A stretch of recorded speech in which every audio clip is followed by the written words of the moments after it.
Alright, so you got your gun, doing some training, took a couple of classes, got you some dry fire in. What do you want to do now? You want to buy some ammo and go to the range and go shooting. People will tell you what kind of ammo to get. It really doesn't matter. Just get you some good ammo. Ammo prices have come down a lot. They're not at pre-pandemic prices, but they are a lot better than they were. So they're coming down slowly, but they are coming down. So you should be able to find plenty of ammo at your gun store. Just remember, when you're shooting with the practice, you're going to be using your full metal jacket ammo, not your jacket or hollow points. Your jacket or hollow points are used for defensive uses. You do want to shoot them out of your gun to kind of make sure they shoot right, but yeah, that's for defensive purposes. So you're going to use your full metal jacket at the range. So that's what you want to be using. So you're going to go to the range, you're going to shoot, have a plan. Go in, shoot with purpose. Don't just go there and shoot a couple of hundred rounds down range and be done with it, and don't know how good you are. Go in with the plan and figure out what you need to work on. So you may need to work on getting a better grip, may need to work on your sight alignment.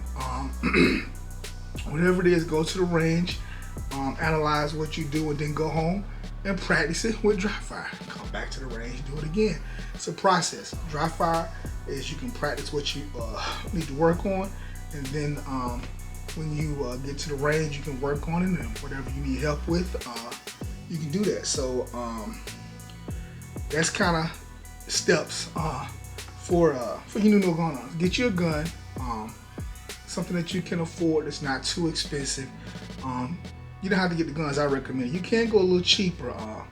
You may even want to get a Taurus, or there are other options out there. I just recommend the three that I like. Do that. Get training. Training is important. You should train at least, I say, 3-4 times a year.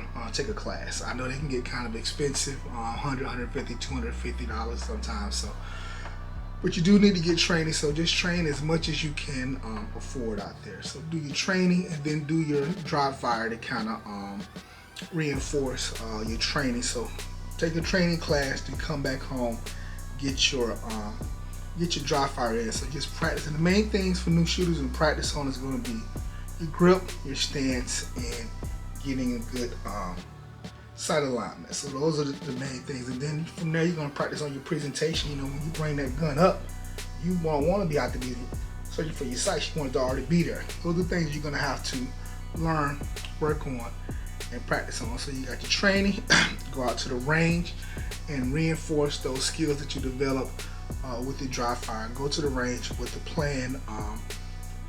Don't start out shooting at 15, 20 yards. Bring that target in 5, 10 yards. Work from there.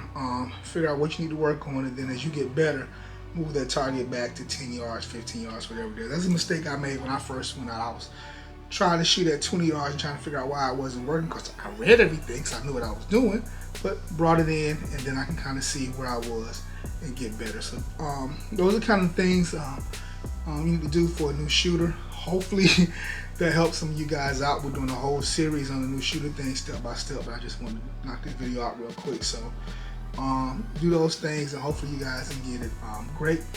Any tips or advice for new shooters, leave them in the comments below. Until then, you guys stay safe, shoot straight, keep training. We'll talk to you guys later. If you're a believer in the Second Amendment, please help us spread our message and defeat these social media anti-gun algorithms. We are a small channel, but you can help our voice be heard by leaving a comment, liking the video, subscribing to the channel, or even hitting the bell button to make sure you're notified when we push a video out. We're here to speak for you and make sure that your voice is heard and that your rights are not infringed. You can also help us support the channel. There's the link below where you can go buy fitting and tactical gear, pick you up a hat, a shirt, whatever, to just kind of help support the channel going forward. So until next time, stay safe, shoot straight, keep training, and carry a gun daily to keep you and your family safe. We'll talk to you guys next time.